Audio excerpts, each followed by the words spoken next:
بسم اللہ الرحمن الرحیم۔ سلسلہ سیرت صحابیات و ازواج مطہرات میں آج ہم جن زوجہ مطہرہ کی سیرت پڑھنے جا رہے ہیں وہ ہیں حضرت ام سلمہ رضی اللہ تعالی عنہ۔ ام سلمہ رضی اللہ تعالی عنہ ان کو کافی لمبی عمر ملی، 84 سال۔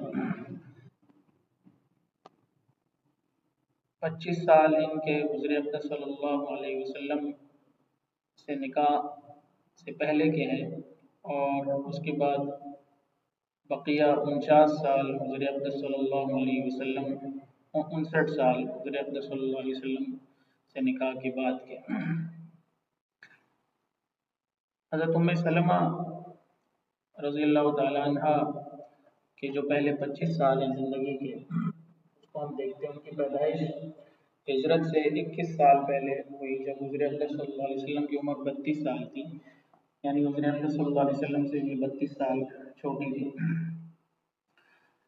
ان کا نام، اصل نام ہند تھا اور کنیت ام سلمہ تھی۔ لقب ام المؤمنین قبیلہ بنو مخزوم سے تھی۔ ان کی والدہ کا نام عاتقہ بنت عامر تھا اور والد کا نام ابو امیہ سہیل ابن مغیرہ۔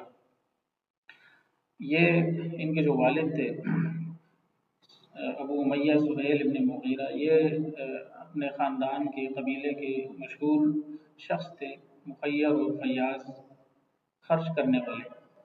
ان کے بارے میں آتا ہے کہ جب یہ سفر کرتے تھے تو اس زمانے میں چونکہ سفر اونٹوں کے اوپر قافلوں کی صورت میں ہوتا تھا، ایک ایک قافلے میں کئی اونٹ ہوتے تھے، اکٹھے سفر کرتے تھے، تو یہ جب سفر کرتے تھے تو سارے قافلے والوں کا خرچہ اپنے ذمہ لے لیتے تھے اور پورا یعنی ان کے رستے کا خرچہ یہ خود ہی اٹھاتے تھے۔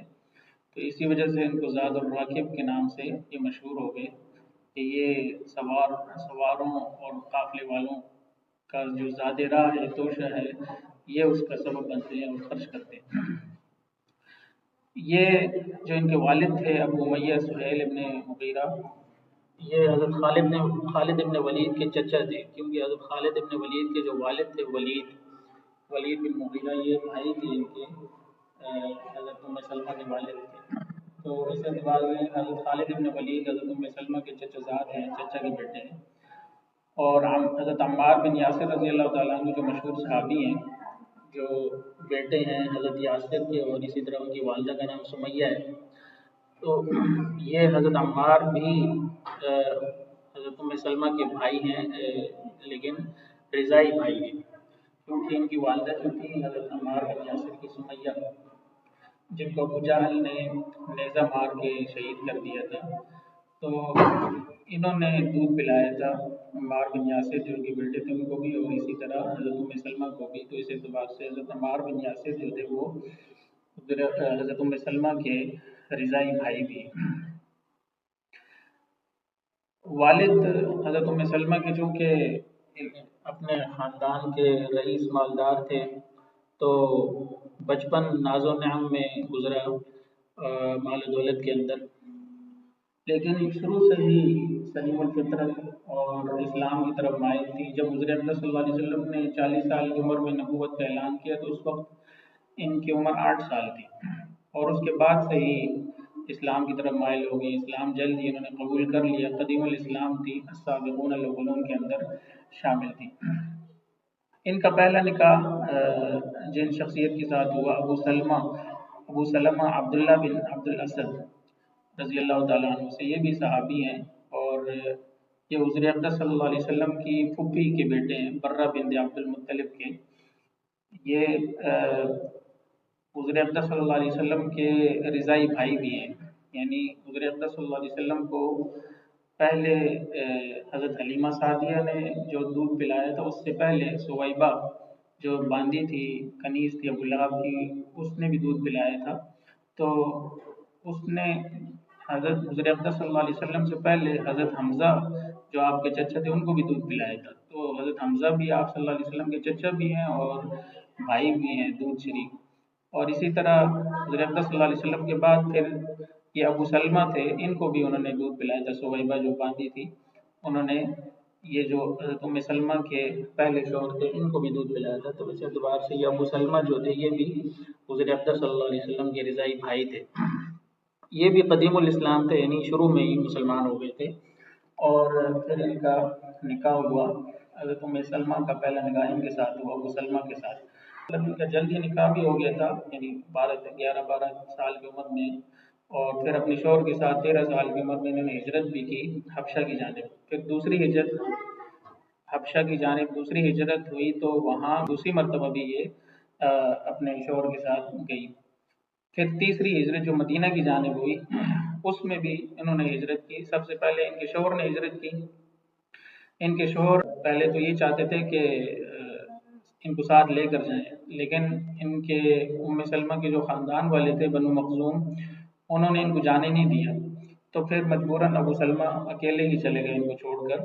اور یہ حضرت ابو سلمہ جو تھے یہ پہلے ہجرت کرنے والوں میں سے، یعنی مدینہ بھی انہوں نے بہت پہلے سب سے پہلے ہجرت کر لی تھی۔ البتہ ام سلمہ اور ان کے بیٹے کو، یعنی سلمہ ان کے بیٹے تھے، ان کو ان کے خاندان والوں نے روک دیا، ہجرت نہیں کرنے دی۔ بعد میں ام سلمہ نے ارادہ کیا کہ میں اکیلے ہجرت کر لوں، لیکن ان کے خاندان والوں نے یہ ظلم کیا کہ ان سے ان کا بیٹا چھین لیا، چھوٹا بیٹا تھا، تو وہ انہوں نے چھین لیا۔ اب یہ روزانہ جاتی اور ابتح ایک جگہ تھی، یہ جنت المعلیٰ مکہ اور منا کے درمیان میں، وہاں جاتی اور روتی رہتی بیٹھ کر۔ ہفتہ 7 8 دن ایسے گزر گئے، روزانہ جاتی اور بیٹھ کے روتی رہتی، یہاں تک کہ ان کے خاندان سے ایک شخص گزرا اور اس کو ان کے اوپر رحم آیا، تو اس نے خاندان والوں سے کہا کہ کیوں ایک ماں کو اس کے بچے سے علیحدہ کیا ہوا ہے، اس کو جانے دو۔ تو پھر ان کے خاندان والوں نے بچہ ان کے حوالے کیا، تو یہ اکیلی ہی اونٹ لیا اور اس کے اوپر سوار ہو کر بچے کے ساتھ نکل پڑی ہجرت کرنے کے لیے حضور اقدس صلی اللہ علیہ وسلم حضرت مدینہ کی جانب۔ ان کے شوہر بھی چونکہ مدینہ ہجرت کر چکے تھے ابو سلمہ، تو یہ وہاں جانے لگے۔ تو ان کے رستے میں اکیلے اس وقت، کیونکہ جو مرد تھے وہ بھی عموماً سفر کرتے تھے، تو ایک قافلے کی صورت میں سفر کرتے تھے مکہ سے مدینہ پیدل، جو ہے تو اچھا خاصا سفر ہے جس میں 2 سے 3 دن لگ جاتے ہیں پیدل، تو یا اونٹ کے اوپر، لیکن یہ اکیلی ہی چل پڑی۔ تو پھر انہوں نے ان کو دیکھا، عثمان ابن طلحہ نے، جو کہ خانہ کعبہ کی چابیاں جن کے پاس ہوتی تھی، یہ اس وقت مسلمان نہیں ہوئے تھے، بعد میں مسلمان ہوئے تھے۔ انہوں نے جب ان کو دیکھا تو انہوں نے کہا کہ کہاں کا ارادہ ہے، تو وہ کہنے لگی مدینہ۔ تو انہوں نے پوچھا کہ ساتھ کون ہے، تو کہنے لگی یہ بچہ ہے اور اللہ ہے ساتھ۔ تو پھر یہ عثمان ابن طلحہ شریف النفس آدمی تھے، انہوں نے یہ خود ان کو لے کر گئے، اور جہاں جہاں رستے میں رکتے تھے تو کسی درخت کے نیچے پڑاؤ کیا، تو یہ اونٹ کو بٹھا کر اور پھر دوسری طرف چلے جاتے، اور بعد میں جب جانا ہوتا ہے تو اونٹ کو بٹھاتے اور یہ اس پر سوار ہو جاتی۔ بعد میں حضرت ام سلمہ فرماتی تھی، حالانکہ یہ اس وقت تک عثمان ابن طلحہ مسلمان نہیں ہوتے، لیکن وہ فرماتی تھیں کہ وہ بہت شریف النفس شخص تھے، اور مجھے جو ہے تو اس طرح اکیلے انہوں نے مکہ سے مدینہ کی جانب جو ہے تو وہ سفر کروایا۔ بہرحال مدینہ کے باہر ہی جب پہنچے تو عثمان ابن طلحہ نے کہا کہ جاؤ تم اپنے شوہر کے پاس چلی جاؤ، اور پھر وہ وہاں سے واپس چلے گئے۔ تو جب مدینہ داخل ہوئی تو لوگوں کو یقین نہیں آ رہا تھا کہ یہ کس طرح اکیلے جو ہے تو ہجرت کر کے آ گئی ہیں، حالانکہ اس زمانے میں اکیلے اس طرح اتنے دور دراز کا سفر کرنا جو ہے تو وہ خاص طور پر عورت کے لیے ممکن نہیں تھا، لیکن انہوں نے ہجرت کی۔ مدینہ میں پھر اپنے شوہر کے پاس پہنچ گئی، ابو سلمہ کے پاس۔ ابو سلمہ جو ان کے شوہر تھے یہ شاہ سوار تھے، جنگوں میں شریک ہوئے، غزوہ بدر کے اندر، غزوہ احد کے اندر۔ غزوہ احد میں ان کو بازو کے اوپر تیر لگا تھا، زخمی ہوئے تھے، تو لیکن اس کے بعد وہ زخم مندمل ہو گیا، البتہ وہ اندر ہی اندر وہ زخم جو ہے تو اس کا زہر پھیلتا رہا، ان کو پتہ نہیں چلا، بعد میں پتہ چلا وہ جب زخم دوبارہ پھٹا اور پھر اسی زخم سے ان کا انتقال ہو گیا۔ اس وقت سن 4 ہجری تھا، ہجرت کے بعد یعنی چوتھے سال ان کا انتقال ہوا۔ جب ان کا انتقال ہوا تو گھر میں موجود تھے عورتیں بھی پردے کے پیچھے، حضور اقدس صلی اللہ علیہ وسلم تشریف لائے، تو دیکھا کہ ابو سلمہ کی آنکھیں کھلی رہ گئی ہیں اور وہ اوپر کی جانب دیکھ رہے ہیں۔ حضور اقدس صلی اللہ علیہ وسلم نے ان کی آنکھوں پر ہاتھ رکھ کر ان کی آنکھیں بند کی اور آپ نے فرمایا کہ ان الروح اذا قبض تبعه البصر، کہ جب روح قبض کی جاتی ہے تو انسان کی آنکھیں جو ہے تو اس کو دیکھتی ہیں، یعنی اس کا پیچھا کرتی ہیں روح کا آخر تک، یعنی آخر میں آنکھوں سے بھی روح نکلتی ہے تو آخر تک وہ روح کو آنکھیں دیکھ رہی ہوتی ہیں، اور کبھی کبھار ایسا ہوتا ہے کہ پھر وہ آنکھیں کھلی ہی رہ جاتی ہیں۔ تو حضور اقدس صلی اللہ علیہ وسلم نے ان کی آنکھیں بند کی، اور جب ان کی آنکھیں بند کی تو لوگوں کو پتہ چلا کہ وہ فوت ہو گئے ہیں۔ تو اس وقت عورتوں نے رونا شروع کر دیا اور ان کے گھر والوں نے روتے ہوئے نوحہ کیا اور اپنے اوپر بد دعائیں دی، جیسے عورتیں روتے ہوئے وہ کہتی ہیں ہائے بربادی، میں مر جاتی، اور اس طرح کی باتیں کی۔ تو حضور اقدس صلی اللہ علیہ وسلم نے اس پر منع کیا۔ ایسے موقع پر انسان رو تو سکتا ہے، آنسو بھی آ سکتے ہیں، لیکن یہ ہے کہ ایسی باتیں کرنے سے منع کیا۔ آپ نے فرمایا کہ اس وقت دعا کرنی چاہیے، اس لیے کہ اس وقت جو فرشتے ہوتے ہیں وہ دعاؤں پر آمین کہتے ہیں۔ تو وہ جو ملک الموت جو روح قبض کرنے کے لیے آتے ہیں فرشتے، اور ان کے ساتھ دیگر اور فرشتے بھی ہوتے ہیں، تو اس وقت جو دعائیں کی جاتی ہیں وہ دعائیں ان پر فرشتے آمین کہتے ہیں۔ تو اگر کوئی عورت اپنے لیے بد دعا کر رہی ہے یا کسی کے لیے، تو وہ بد دعا بھی قبول ہو جائے گی۔ تو اس لیے آپ صلی اللہ علیہ وسلم نے ایسے موقع پر بد دعائیں دینے سے اور اپنے آپ کو برا بھلا کہنے سے، میت کے اوپر نوحہ کرنے سے جو ہے تو وہ منع فرمایا۔ اور البتہ حضور اقدس صلی اللہ علیہ وسلم نے ابو سلمہ کے لیے اس وقت دعا کی کہ اللہ تعالیٰ ان کے لیے آخرت کی منزل آسان کرے۔ ان کی وفات کے بعد سلمہ امید سے تھی، بعد میں بچہ ہوا ان کے یہاں، تو اس بچے کی پیدائش پر عدت پوری ہو گئی تھی، تو حضرت بکر صدیق نے پہلے نکاح کا پیغام بھیجا تو انکار کر دیا، پھر حضرت عمر نے نکاح کا پیغام بھیجا تو انکار کر دیا، پھر حضور اقدس صلی اللہ علیہ وسلم نے نکاح کا پیغام بھیجا تو وہ انہوں نے کہا کہ میں تو بچوں والی ہوں، صاحب عیال ہوں، عمر بھی ہے۔ تو آپ صلی اللہ علیہ وسلم نے ان سب کو گوارا کیا اور آپ نے فرمایا کہ میں اس کو گوارا کرتا ہوں۔ تو پھر انہوں نے اپنے لڑکے سے سلمہ جو ان کا بیٹا تھا وہ بھی بڑا ہو گیا تھا، تو اسی کو کہا کہ تم اٹھو اور جاؤ میرا نکاح کراؤ حضور اقدس صلی اللہ علیہ وسلم سے۔ 25 سال عمر تھی اس وقت حضرت سلمہ کی، تو حضور اقدس صلی اللہ علیہ وسلم سے نکاح ہوا۔ حضور اقدس صلی اللہ علیہ وسلم جب وہ بہت اپنے شوہر کی وفات کی وجہ سے بہت پریشان ہوئی، تو حضور اقدس صلی اللہ علیہ وسلم نے ان کو فرمایا تھا کہ دعا کرو، نوحہ کرنے کی بجائے دعا کرو، اور یہ دعا کرو کہ اللہم اجرنی فی مصیبتی واخلفنی خیرا منہا، اے اللہ میری مصیبت پر مجھے اجر عطا فرما اور مجھے اس سے بہتر بدل عطا فرما۔ وہ کہتی تھی کہ ابو سلمہ سے بہتر کیا بدل ہو سکتا ہے، تو لیکن بعد میں جب حضور اقدس صلی اللہ علیہ وسلم سے نکاح ہوا تو وہ کہتی تھی کہ میری جو دعا تھی جو حضور اقدس صلی اللہ علیہ وسلم نے سکھائی تھی وہ قبول ہوئی۔ یہ ان کی زندگی کا 25 سالہ زندگی ہے جو حضور اقدس صلی اللہ علیہ وسلم سے نکاح سے پہلے کی تھی۔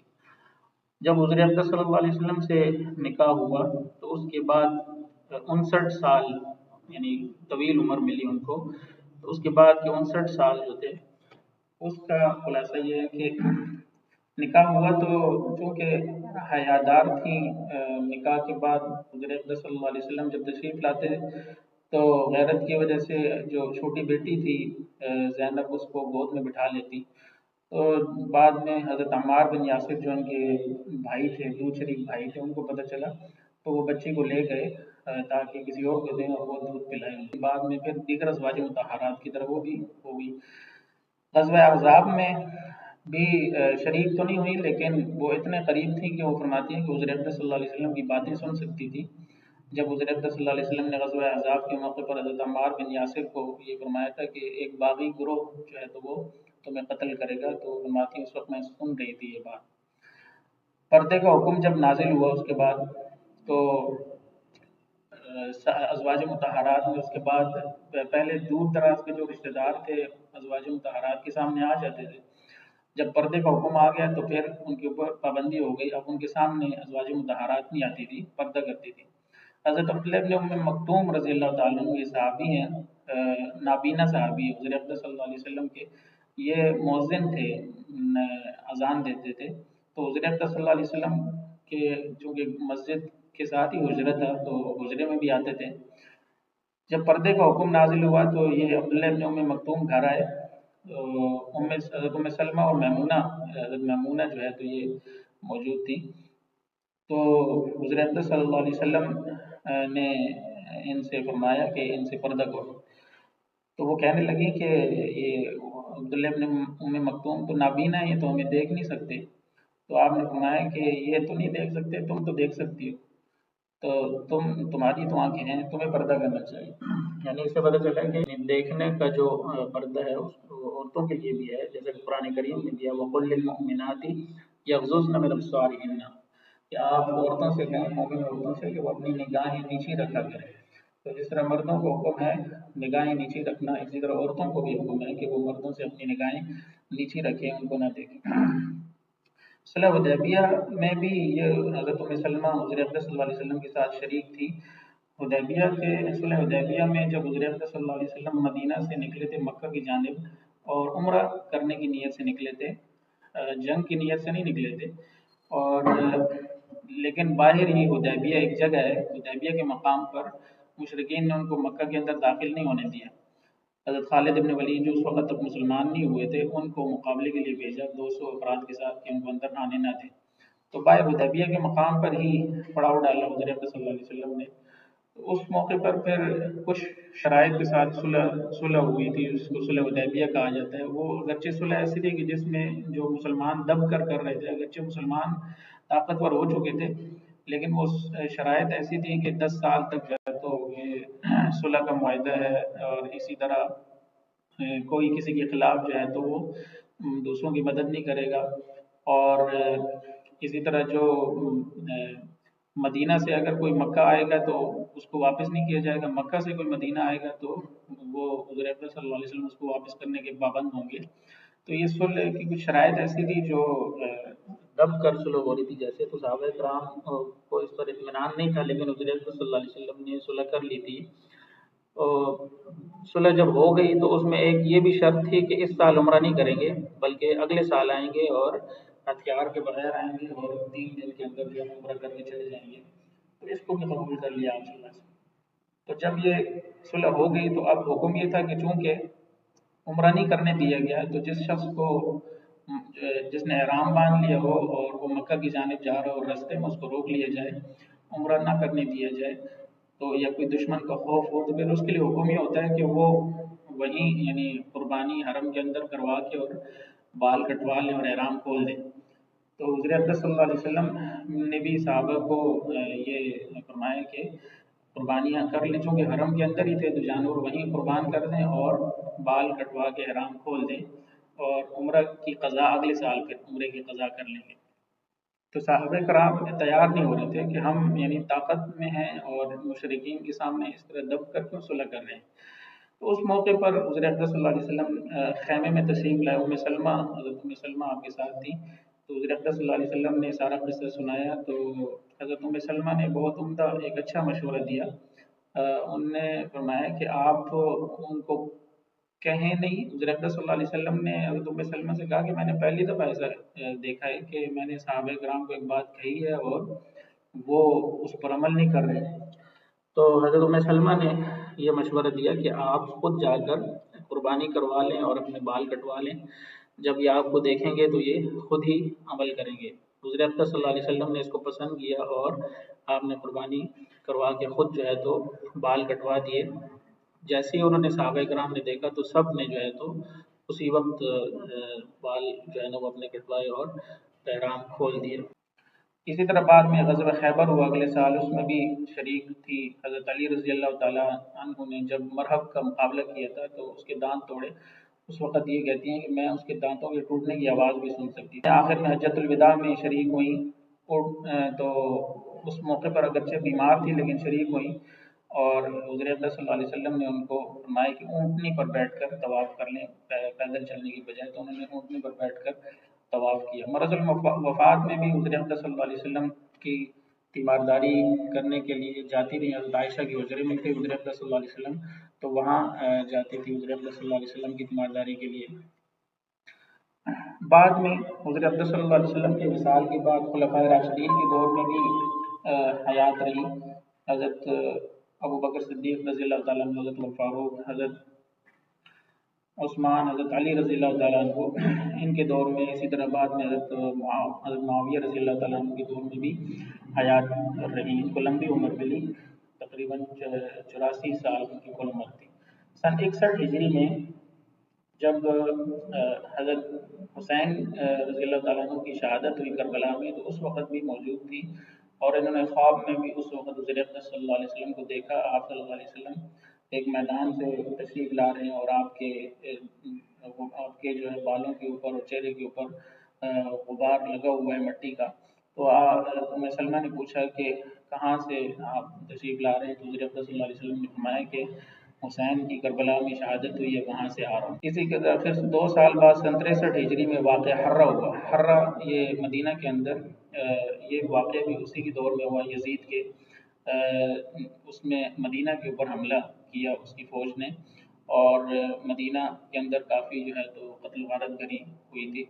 اسی واقعے کے بعد حضرت ام سلمہ کا انتقال ہوا، اور وہیں پھر ان کی قبر جنت البقیع کے اندر ان کی قبر بنی۔